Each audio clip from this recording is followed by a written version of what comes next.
Hey, honey, Yes, Barry? let's get out of here. Where are we going? Where do we always go?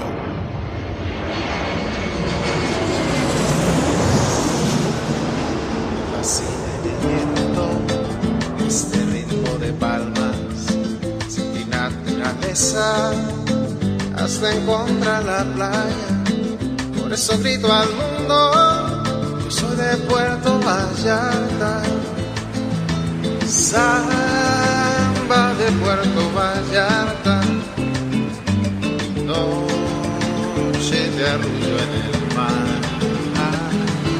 Samba de Puerto Vallarta. Hello, fellow travelers, and welcome to this episode of the Puerto Vallarta Travel Show. I'm your host, Barry Kessler, and I am just so happy introducing you to my favorite vacation destination. Maybe it's even yours, and that's Puerto Vallarta, Mexico. That music you're listening to is performed by Alberto Perez, and Alberto is the owner of the Lapa Lapa group of restaurants. Those are the Lapa Lapa, Puerto Vallarta's oldest restaurant on the famous Los Muertos Beach, and the El Dorado Restaurant and Beach Club right next door. So you can enjoy that fantastic view of the Los Muertos Pier, all lit up at night in beautiful colors, or during the day in its grand splendor for breakfast, lunch, or dinner, seated with your toes in the sand right at the water's edge. It's so romantic. It's so Puerto Vallarta, my friends. This week we are going to Kelly's Por Favor Saloon and Cookhouse for a meet and greet that we had back in November. You're going to be meeting a listener and contributor. His name is James Buckley, and James actually has sent several emails that I've read on the show, and he was kind enough to drop in and he imparted a bunch of wisdom and knowledge about everything Puerto Vallarta. But before we get to James, let's see what's happening this week in Puerto Vallarta, the 9th of January, 2021. A few weeks ago, we had some excitement. If you remember, in town, someone knocked off the ex-governor of Jalisco at a local restaurant. And this week, we had a near tragedy, which was averted. A tour boat sunk on New Year's Eve. Let's read from Vallarta Apina Online. It says, gay party boat sinks on New Year's Eve in the bay. It was a New Year's Eve celebration. The Delcy Party Fest was organized above a canoa line catamaran. The plan was to transport members of the LGBTQ community from Los Muertos Beach to Camixto, to a party with an open bar. The cost of the ticket was up to 1,200 pesos, which is about $65 US. It was supposed to be a pre-party afternoon heading into New Year's Eve, but on one of the return trips, the catamaran with 60 people still celebrating on board began to sink. The bow quickly went under, and the passengers had to jump into the sea and swim. Luckily, dozens of boats began to come to the rescue of the people in the water, although many of them lost their cell phones or their cameras, in addition to being scared out of their wits. On Twitter, the event went viral, with internet users already calling it the Titanic of Vallarta. And I have several videos in the show notes that show the scene, and so you can check those out, of course, at www.puertovallartatravelshow.com. And there is a link to that article in the show notes. A friend of the show and a friend of mine, Maria Santander, who lives in El Tuito. You know her from Galleria Capelia, and we visited there it's been about 3 years, maybe 3 years. Has it been 3 years already? Anyway, I hope you remember her. Unfortunately, Maria, she lost her little brother to cancer about 10 months ago, just at the beginning of the pandemic. And Morgan, her brother, was a fantastic artist. I remember some of his artwork when we visited with Maria 3 years ago. She had a section there with some of Morgan's work. And right now, she actually has his life's work up in El Tuito. The art actually should be in a museum. It's just incredible. But they are in El Torito, and Maria hopes to sell the art in order to, send the proceeds to Morgan's 15-year-old son when he comes of age.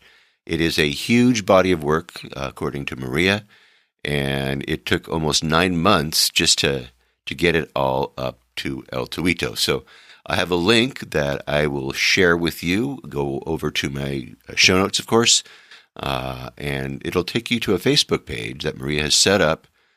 It's a private group, so you gotta sign up. But this is just, his art is incredible, and it's definitely museum quality art, and you got to see it. And I will be talking with Maria about the project and about Morgan when I get up into El Torito next week, and I'm so excited. I'm just hours away from leaving. Anyway, go to the blog and check that up and follow that page. Now, while I'm in Puerto Vallarta, I'm going to be posting pictures and videos of this trip while I'm there on the Puerto Vallarta Travel Show Facebook page, as well as some Facebook Live posts.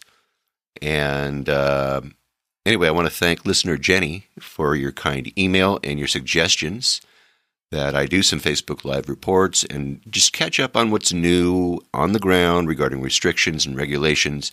Just stuff so that you can all be prepared when you are coming to Puerto Vallarta during the pandemic, so that you can feel comfortable coming and vacationing and getting away and going to the place that you love so much. Now, with that in mind, I of course, I do every time I purchased traveler's insurance, and I purchased again through Safety Wing. They cover COVID, and they were really cheap. Now, I'm 61 years old. I'm in good health, and for the 10 days, it was less than $60 US to cover me, and that's probably the cheapest I've found around so far. I found out about them through my friends over at the Vallarta Digital Nomad Group, and many of these digital nomads actually use Safety Wing when they're away from home for many, many months at a time. So that's off my checklist. Then I picked up a couple $100 worth of pesos over at the local Payday. There's this check cashing place, little hole-in-the-wall place, and you should check those places in town too. I got a great rate for exchange at this little hole-in-the-wall, and so I was very, very happy about that. And I packed all my lightweight cotton button-up shirts that I bought. I've my new blue manta cotton shirt that I got from Luisa, and it's still a little chilly in Puerto Vallarta apparently, so I packed a couple of long sleeve shirts as well. Now, people ask what are some of the things that you bring to Vallarta that are different, I'll tell you, I always bring a dish sponge, the kind, that's got it's like the 3M one, that's got the rough side on one side, it's like kind of a plastic Brillo on one side, and then the sponge on the other side. You get them over at Costco. You get, the bazillion pack over at Costco. I always bring one of those, and I bring them for my feet and for my sandals. Because, in Puerto Vallarta, maybe this is a little gross. Maybe if you're having breakfast, I'm sorry, but foot care is very important. We do a lot of walking when we're in Puerto Vallarta, and I wear my sandals a lot when I'm walking around town. And I don't know if you do, but the bottoms of your feet, when they're up against your sandals walking around in Puerto Vallarta, they get kind of grungy and dirty. And so I use that sponge several times, usually a day, on my feet, on the bottom of my feet, and also on the part of the sole of the sandal that is up against your foot. And I use a little soap, and it works really, really, really well. And now, of course, that we're all wearing masks, I bring a couple clothespins with me so I can hang up the washed ones out to dry, of course. And I get the ones that are washable. I don't get the kind that you just throw away. And then I bring a grungy towel. A grungy towel is just kind of like, it's usually about the size of a bath mat. And I just use it to clean up messes and clean up my feet. It's all about the feet, right? So I always bring one of those, and then I leave it.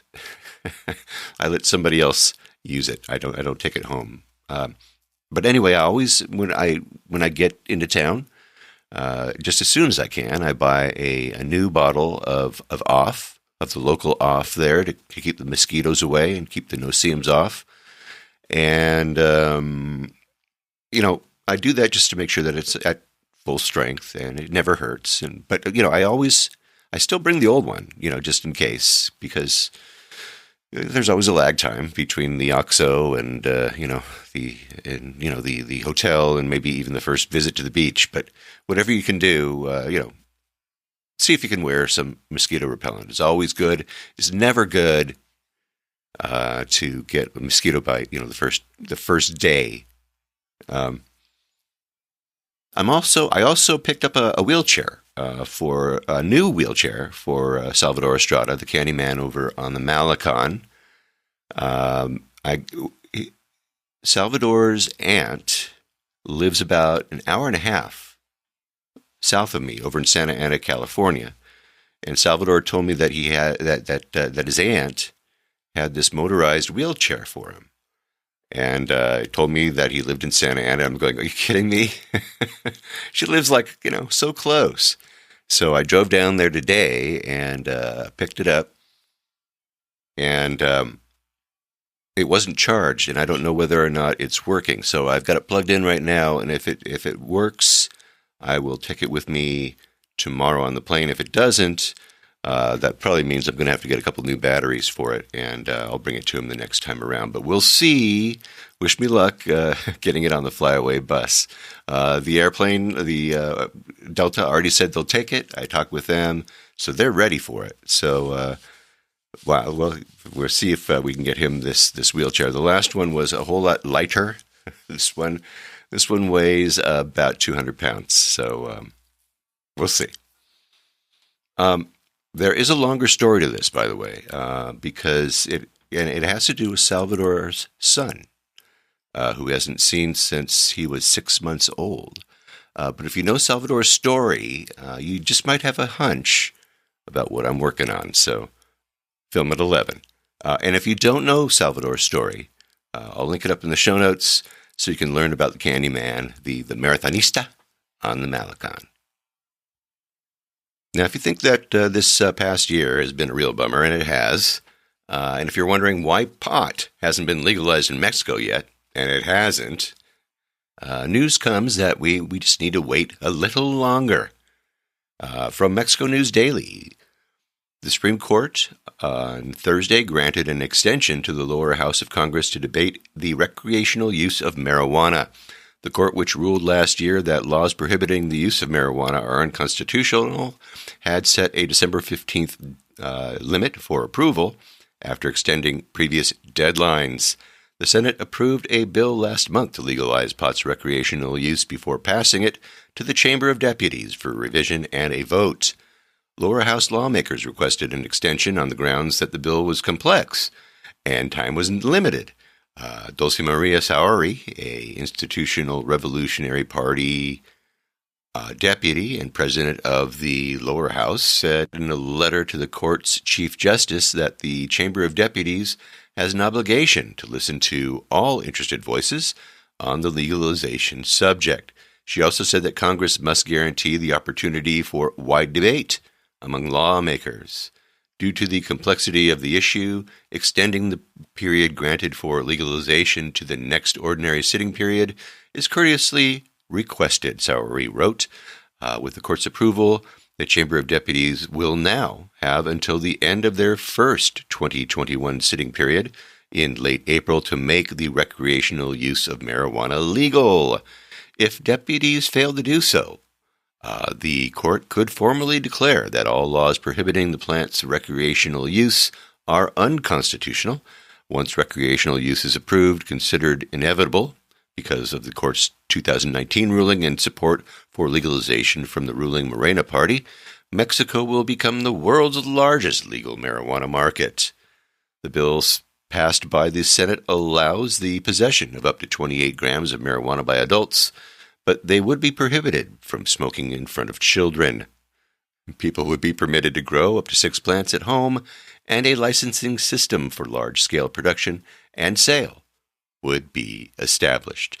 And, well, the wait continues.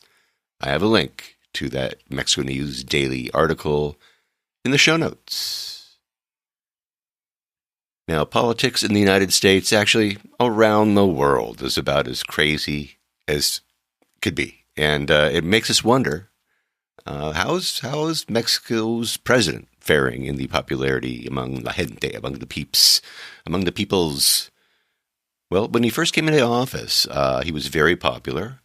And still many of my Mexican friends just love AMLO. They just do. And so how is he doing? Well, according to AZ Noticias, his popularity has reached 62% after one of the most difficult years for Mexico.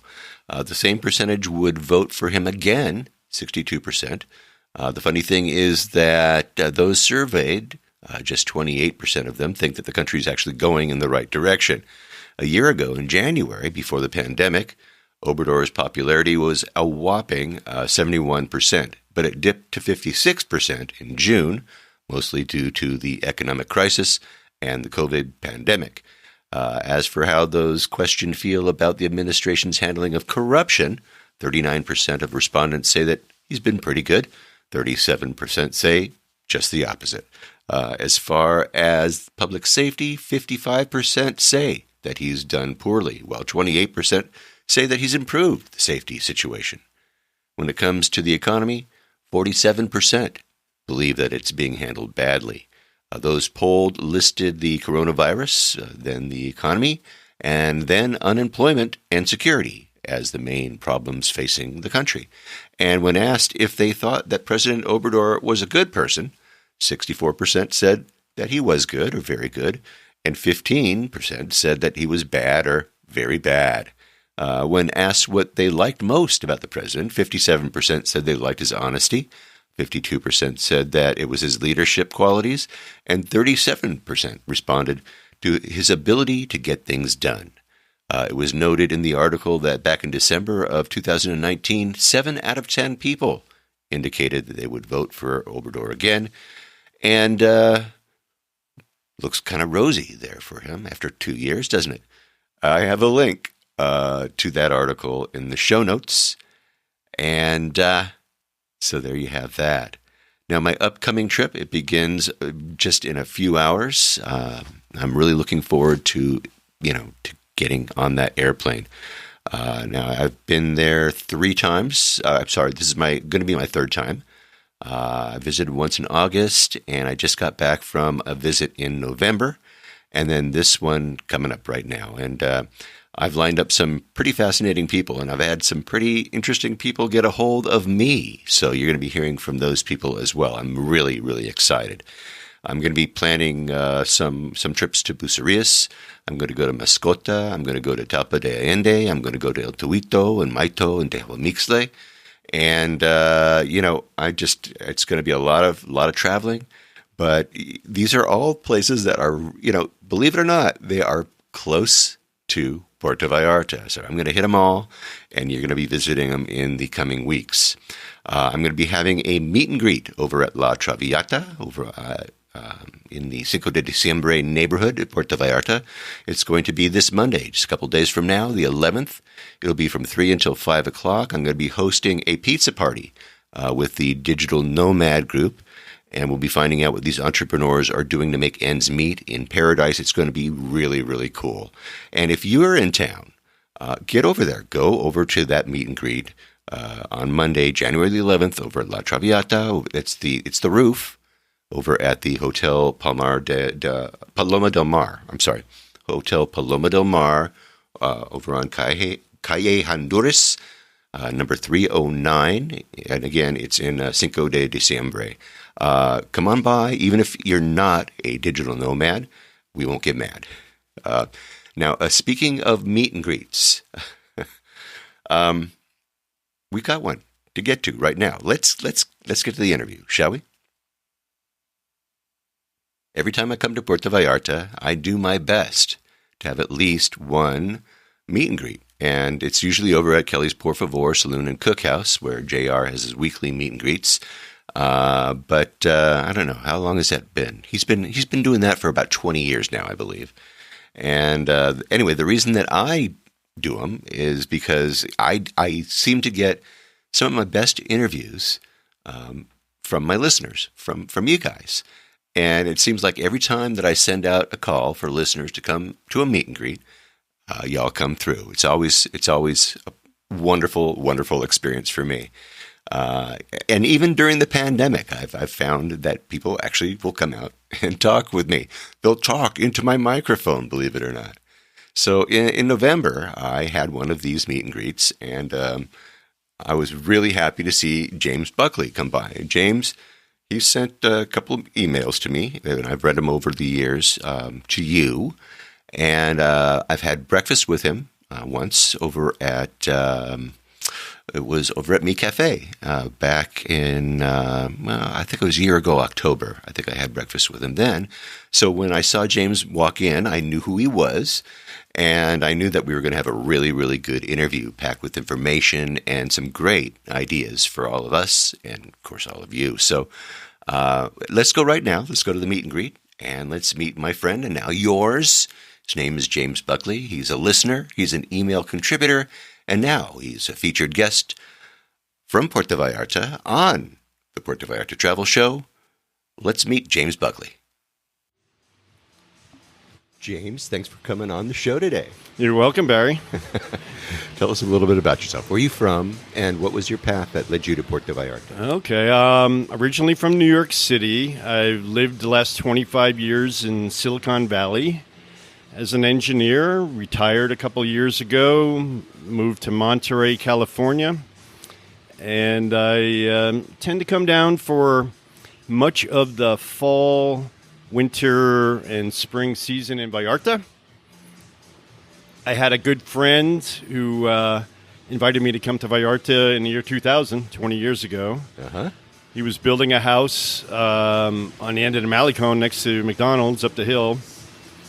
Unfortunately, he died before the house was finished, but he turned me on to Vallarta, and I've been coming back on and off ever since. I got, a little off track and didn't come for many years because I got dengue fever. Where did you get?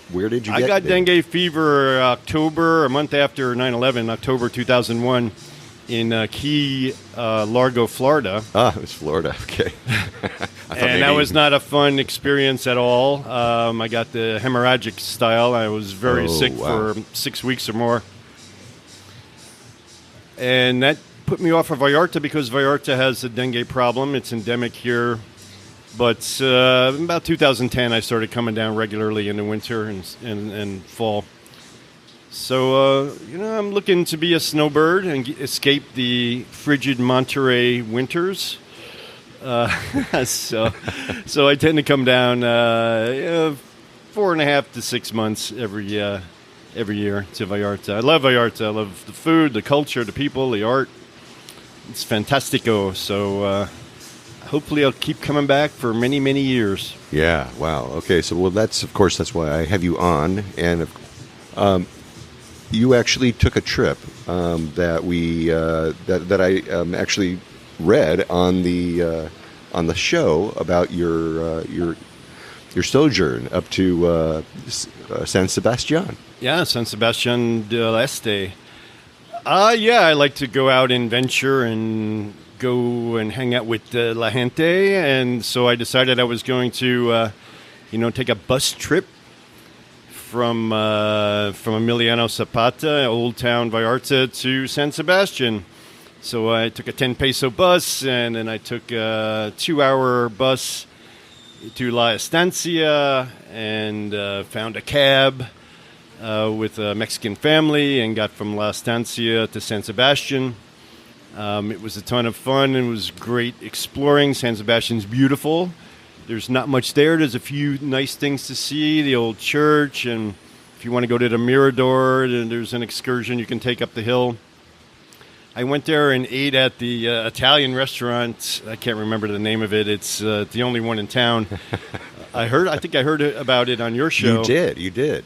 Of course, it was fantastic. Great wine and pizza and all that. What's it called? Montebello, see? Yeah. And he's a real Italiano, married a Mexican lady, and now he's got this restaurant in her family's house, or family home. And that was great. Went to the square and decided to try some of the local raicilla, which was interesting. So, All right, raicilla. now, wait a minute. Now, when you say you went to the square, they have a little raicilla booth. What do they got going on? No, it was at one of the bar/restaurants that was open in the square, and had a beer and a snack, and the guy brought a bottle out of Bacardi rum, and I said, "What's that?" And he says, "No, it's not Bacardi. That's raicilla. I make it." I said, "Okay, let me try it." And he gave me a big snifter glass of it, and he said, "A couple of those, and you fall down." So, so I had one or two. I can't remember. It was great. People are very nice. I was the only gringo anywhere near the city, and had a nice half day there, which was about all I wanted to do. Grabbed a cab down in the square. There was a couple of guys hanging around in their unmarked taxis, and took me back to La Estancia to grab the bus. It was a Saturday evening. I got to La Estancia, and it was cockfight night. And that was one thing that stood out. The other thing was there was a ton of little shops, little street stands selling like udder tacos, which I couldn't do. You weren't going to do I it. couldn't do the udders. No. Well, but would you and do the some other cheeks? placentia and whatever else was left over from the cow. But it was interesting to see the cockfights get going, and I watched the birds come in, and I didn't have that much time because I had to grab the last bus. But everybody was dressed in their Sunday best, grandmas and little kids, and they all went to the cockfights. It was in a big building, and it was quite a spectacle. It was, it was a thing to do on a Saturday night. Very interesting, very cool. Then I grabbed the bus, came back to Vallarta. So, but I had a lot of fun. Yeah, and you were able to do that, in one day, which, Right. I always wonder about. I always wondered about that. Can you actually take the bus? Can you go there? Can you get something done and then actually come back and get it all done in one day? And you could. Yep, you could. Actually, I did a one-day trip to Guadalajara from here. So No way. So you can, if you're motivated, take the early bus, 4.5 hours to Guadalajara, and then 4.5 hours in Guadalajara, and then 4.5 hours back, type of thing. So I did that once. Maybe I had about 6-7 hours in Guadalajara, which was interesting to see. I got to go back. One thing that amazed me about Guadalajara, other than the architecture, which was very European, very cool, was the market there. Oh, my goodness. It is the biggest market I've ever seen. It's like bigger than a football stadium, a U.S., NFL stadium, indoors, multi-levels, thousands of booths and food stalls and people. It was just amazing. So got to go back to Guadalajara. Yeah, you needed more than 4.5 hours. Yeah, it was fun though. Is it worth it? Would it be worth to do that I enjoyed it. Okay. The bus to Guadalajara, we take like the audio bus or one of the fancy buses, first class bus. So it's air conditioned and big fat seats and TV, movies, and they give you a sandwich or you bring your own food. It was very pleasurable. I had no issues. There weren't any snoring Mexicans on the way back, so I got a little sleep. Yeah. It was fun. So, I have no problem doing that, trying a one day or here or there. If I were to do 3 days, it probably would have been better, but I can do a 1 day or a 3 day. It doesn't matter to me. Very good. Very the good. Experience. Yeah, absolutely. When you come down here and you are, you're coming down and you're spending a lot of time, how do you do it? Do you find apartments? Do you go Airbnb? What do you do? Yeah, I originally started doing Airbnbs. I still do occasionally, but Generally, I will talk to the Airbnb hosts, on their WhatsApp or other ways, and just try to make a deal with them off the books, if you will. So if you got a place that you like and they like you as a tenant, you can sort of get away with that. So that's what I'm doing now. I'm in a place that I've stayed before. The gentleman is a Mexican, but he lives in the United States, and I just WhatsApp him and send him some money on Venmo and come down with the code. So that's what I've been doing more recently. I guess there's some new laws with the Airbnb. They have to pay taxes now, and prices are a little high. Eventually, maybe I'll rent a place here for 12 months and get a better monthly rate and just come down for 6 months of those 12, which is possible. In that case, I may work through a realtor or Craigslist or something like that, looking for a 1-year lease that's more economical. I mean, right now I have a 2-bedroom right across from the Emiliano Zapata Market. It's $800 a month, which isn't cheap, for Vallarta, but it's very convenient. It's got air conditioning, great Wi-Fi, location is fabulous, so I have no problems, spending that. For a full year lease, maybe it'll be $500-600 a month with the same amenities. So we'll see. Yeah, that is definitely the way to go, and that's to get to know people, and of course, if you're here on the ground, it's much easier to be able to look around, and you'll see for rent signs on people's property. If you walk around Emiliano Zapata and you just knock and say, "Show me your place and how much," and a lot of times that turns out to be a really good deal in the end as well. So yeah, there are ways to do it, but it does help to know that you like the place before you start staying there Absolutely, for a long time, right? Yeah, if you find a place you like that's not too loud, because it's always a little loud, but if it's not too loud and location's good, try to secure that for your fun in Vallarta. So yeah. Now and of course you got a 2-bedroom, so you could have a friend come on over and stay with you too. So that's absolutely all good too. Yep, no doubt about it. Might have a buddy in Chicago who's crying right now. It's too cold there and all the restrictions. So come on down, buddy. Let's do I'll it. meet you at the airport. There you go. You spending a lot of time here. Obviously, you eat out. I know you probably do cook at home, right? I cook a little, mostly breakfast occasionally, but I like to eat breakfast around town too. But no, I'm not making fancy dinners or anything at home. I save that for the restaurants here. Okay. All right. So all right, let's talk about the restaurants, because you're the listener, so we're in the bonus round. So let's talk about your breakfast, lunch, and dinner favorites. What's your favorite? Right. What's your favorite breakfast spot? Right, breakfast. Yeah. I have stayed in Versailles a couple times, and my favorite breakfast joint in all of Vallarta is a place called Los Olivos in Versailles. Okay. Wow. All right. Tell us about I really that. like it. They have this thing called omelet choripapa.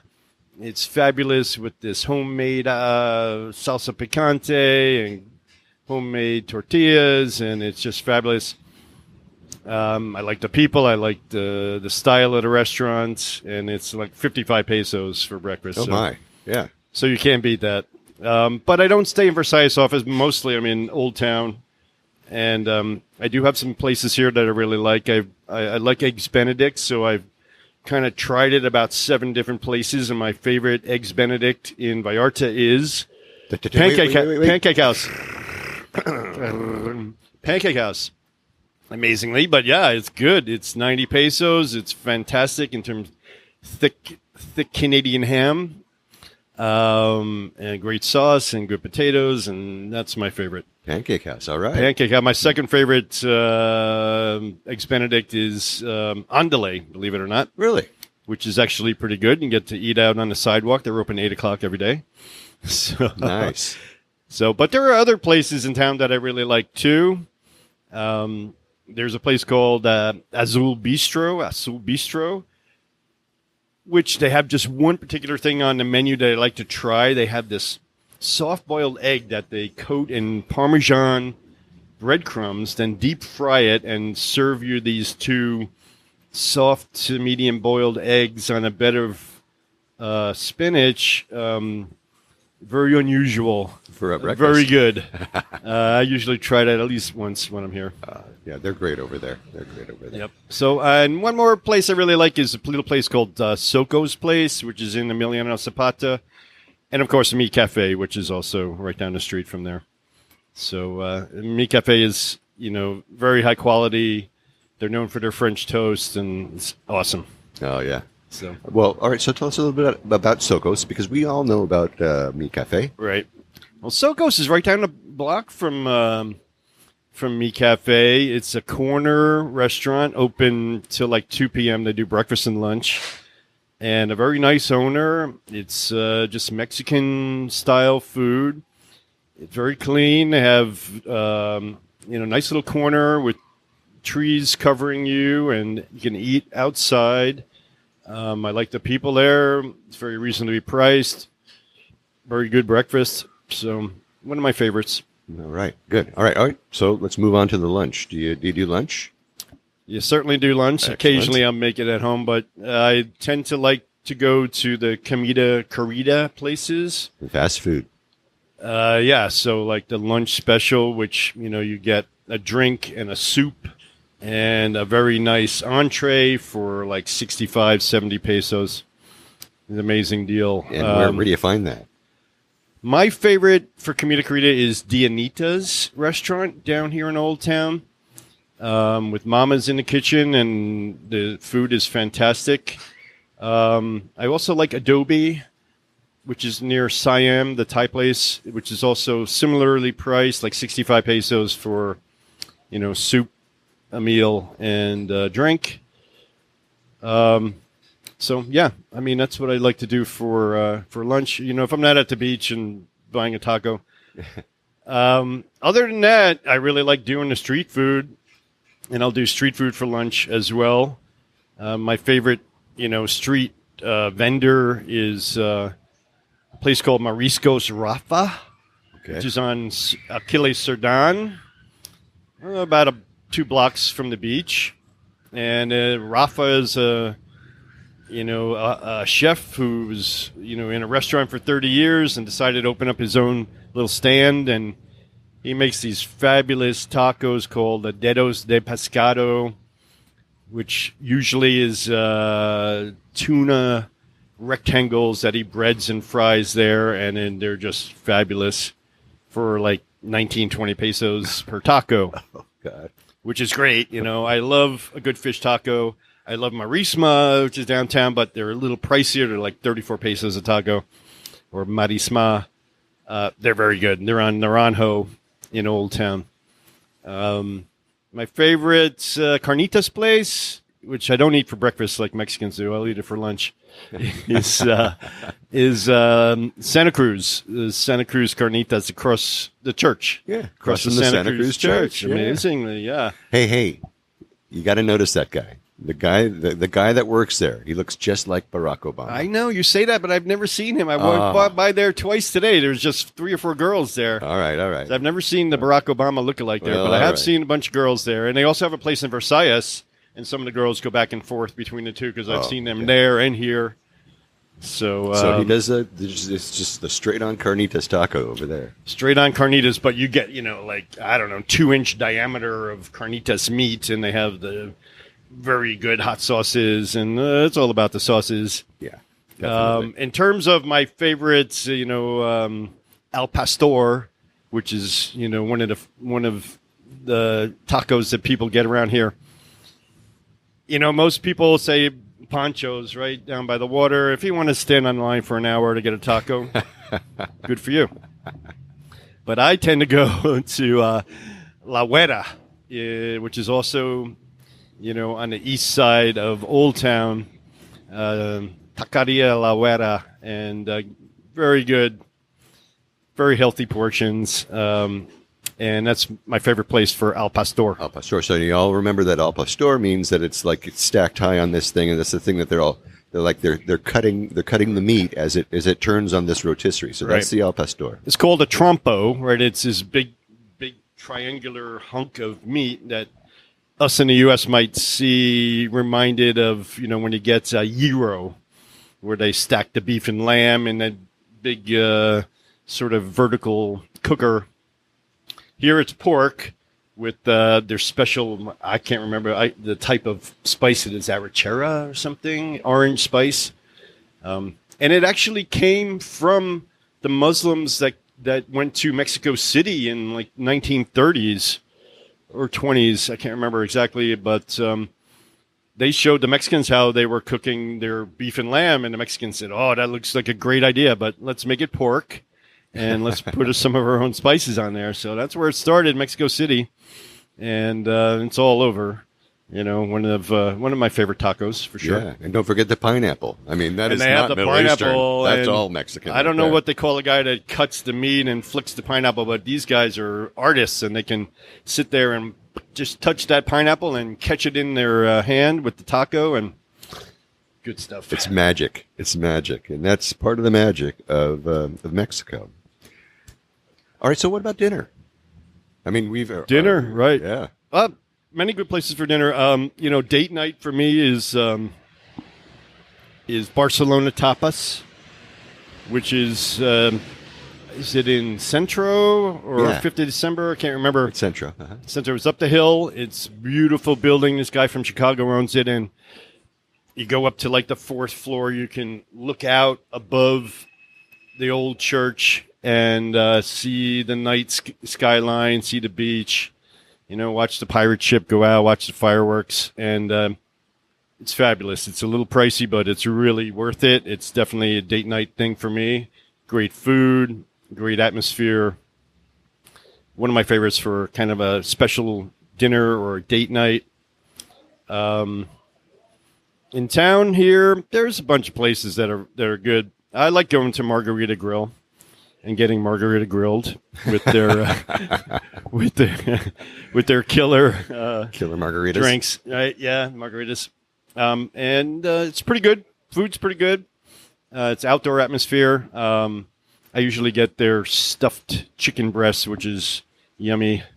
What do they stuff it with? They stuff it with spinach and cheese, and they cover it with sauces, and it's very good. Oh, you're making me hungry. I had it last night. It was awesome. That. I'm going to go there now. As soon as we're done here, I'm walking over Only there. 210 pesos at your local Margarita Grill. There you have it, right? And yeah, there's other places I've been to, but those are my two favorites. All right. Well, very good. How about a hole in the wall? You got any little hole in the wall places? Hole in the wall places? Yeah, I mean, like one of these little itty bitty little places that.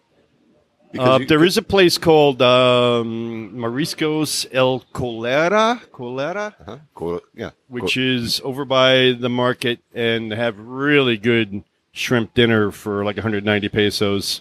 You get like a half a pound of shrimp or more. I don't know. There's like 30 of them in there with salad and rice and tortillas, and it's good. And it's sort of off the beaten path. You don't see many tourists there. Really good place, though. I do like that.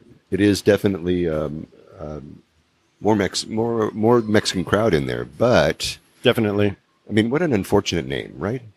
Definitely, it looks like cholera. Looks like cholera, right? It's got an accent on the O, but that doesn't really matter. It's still cholera. Right. So I'm not sure where that name comes from. I never found out. Hopefully, it's a family name and it's not named after the deadly disease. I'll look it up.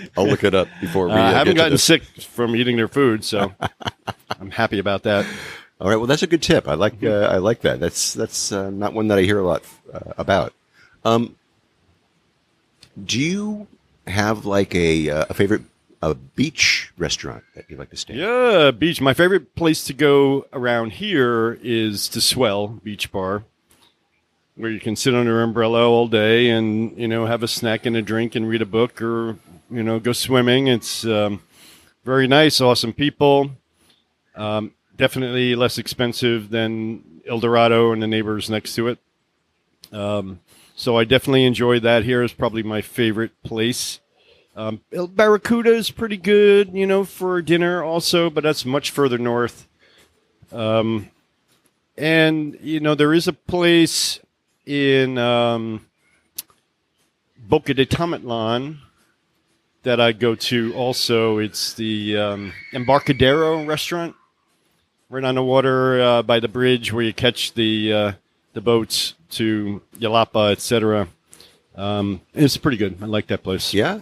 Is it an enclosed restaurant? Is it an outdoor restaurant? What kind of restaurant is it? It's hanging right over the beach. It's on the far north end of the beach, and it's in the town of Boca de Tomatlan. So you get off the bus, walk down to the bottom of the hill, and just turn right until you can't go any further, and it's there.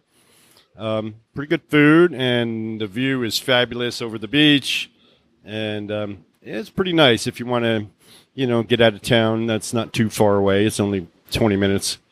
So yeah. What do you get when you go there?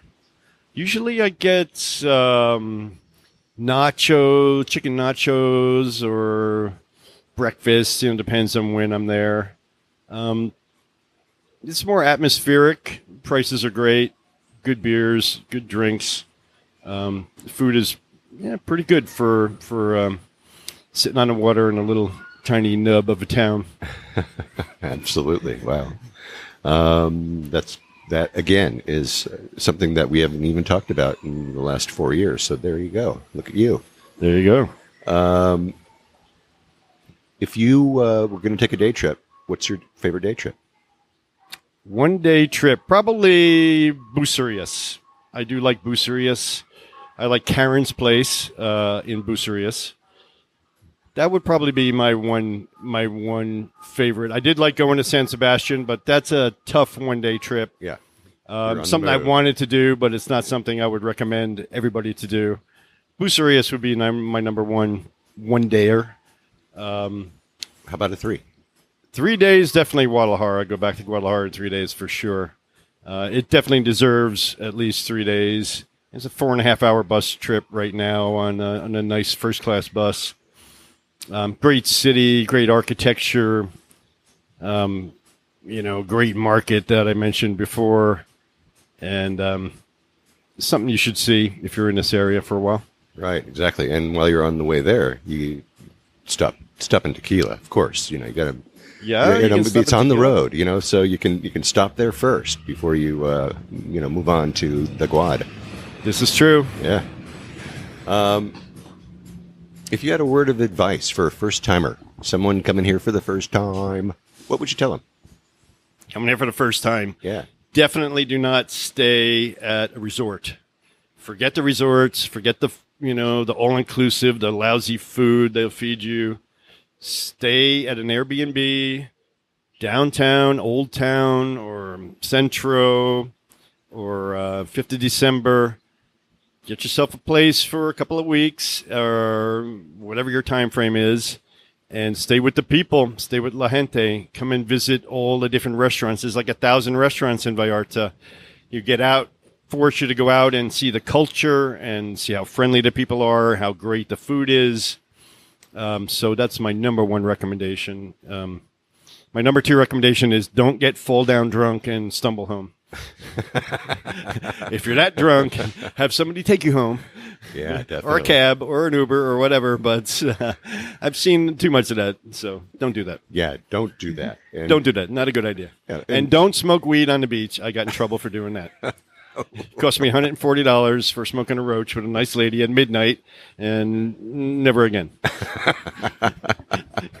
That was an expensive date, dude. It was an expensive date. She was very upset. So was I. I had to give her a massage after. It was terrible. Yeah, well, that sounds terrible. Sounds awful. Yeah, I hear you. Yeah. You're a single guy here, and you spend, like I said, like you said, like up 4 to 6 months here.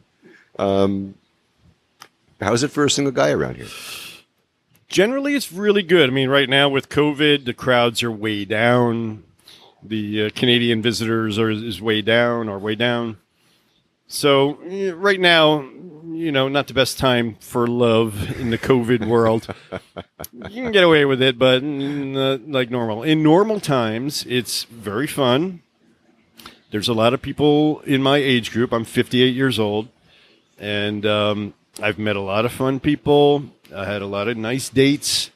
So, yeah, I really enjoy Vallarta for the dating scene. And something I would definitely recommend, once we all get vaccinated or wherever the hell's going to happen. Exactly.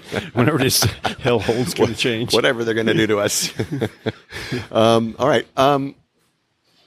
Before we close up, and before I ask you if you got any other things you want to add, tell me a little bit about maybe your favorite coffee place, maybe your favorite place to get maybe baked goods, bakery, something like that. I'm not a big coffee drinker. If I'm out at breakfast, I may or may not have like a cafe de olla. But I stopped drinking coffee a long time ago, so I can't really give you a coffee recommendation. But for bakery, Yarita is a bakery on Basilio Badillo. For me, it's the best here. There are a couple of fancy French ones around, but that's my favorite. They have a wide variety of baked goods, from breads to fancy pizzas and all that sort of stuff. So, yeah, I like Yarita. Yeah, Eureka is good, and they're still there, which is wonderful. Still there, yeah. I mean, you got to keep on looking for them, for the ones that are dropping off or selling out, but they're still there. True.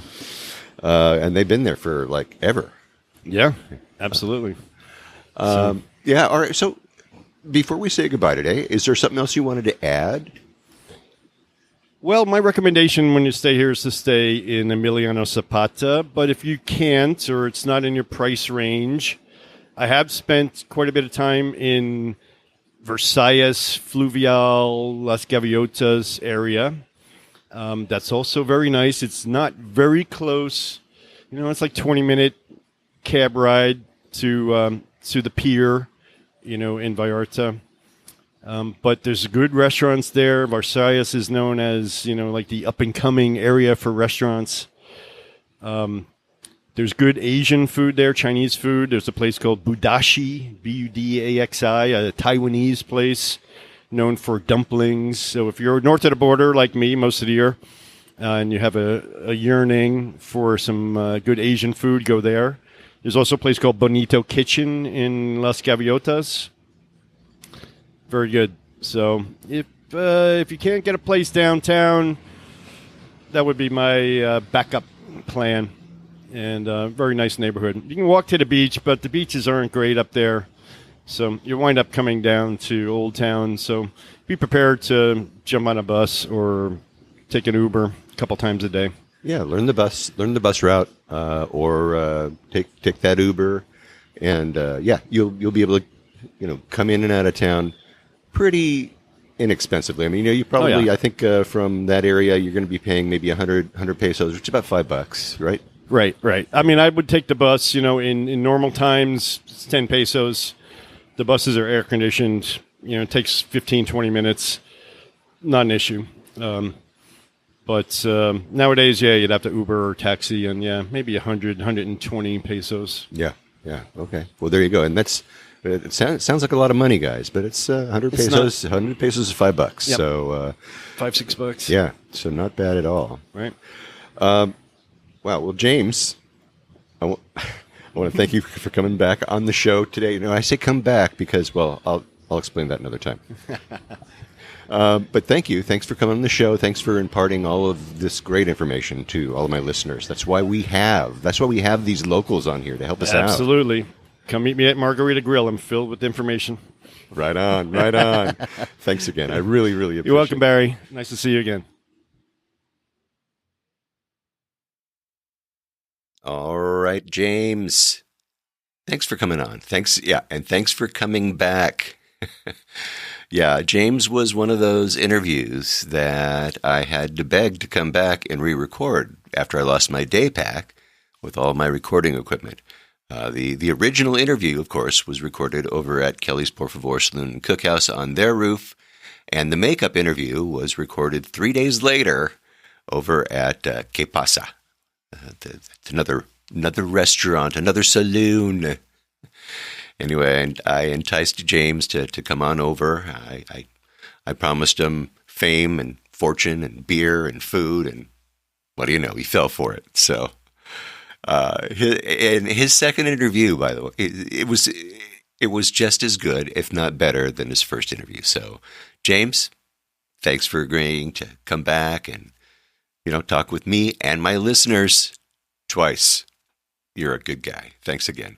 Anyway, I have links to the suggestions that James gave to us in the show notes. You can find them at www.puertovallartatravelshow.com.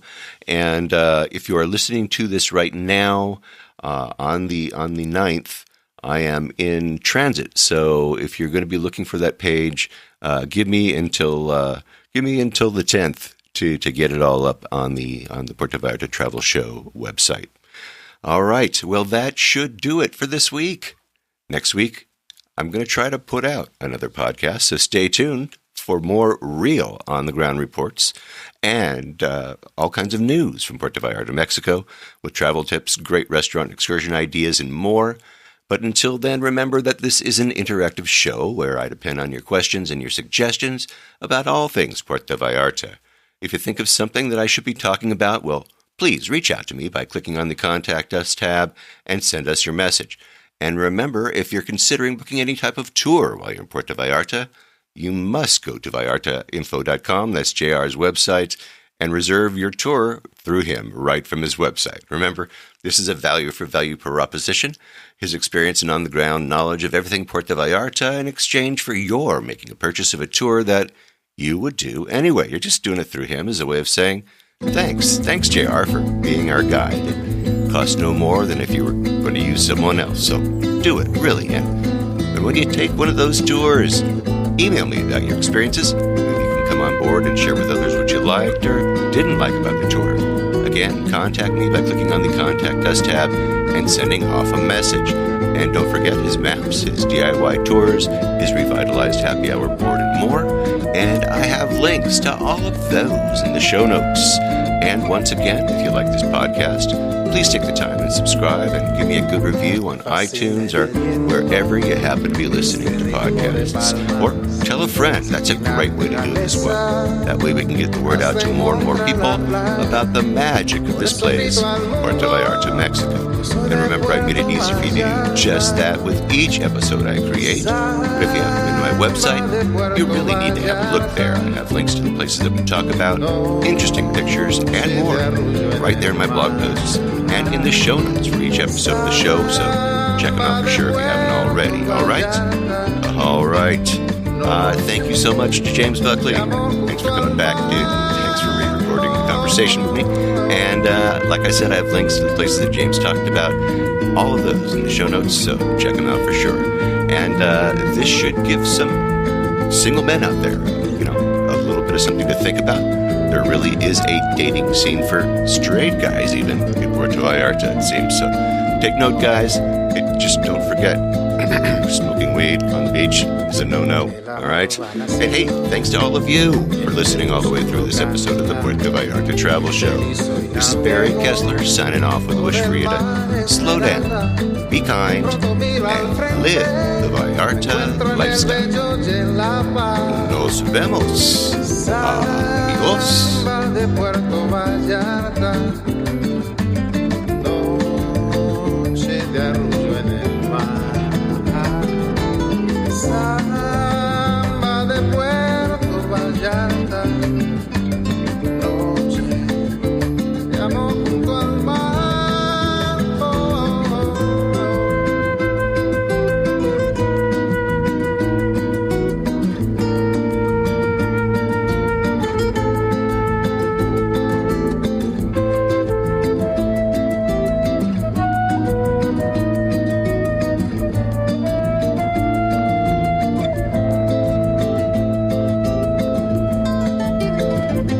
Solo camino interno por la playa, me encuentro junto al río cuando todo está en calma. Pronto cae la noche, me brillas Puerto Vallarta, samba de Puerto Vallarta, noche de arrullo en el mar.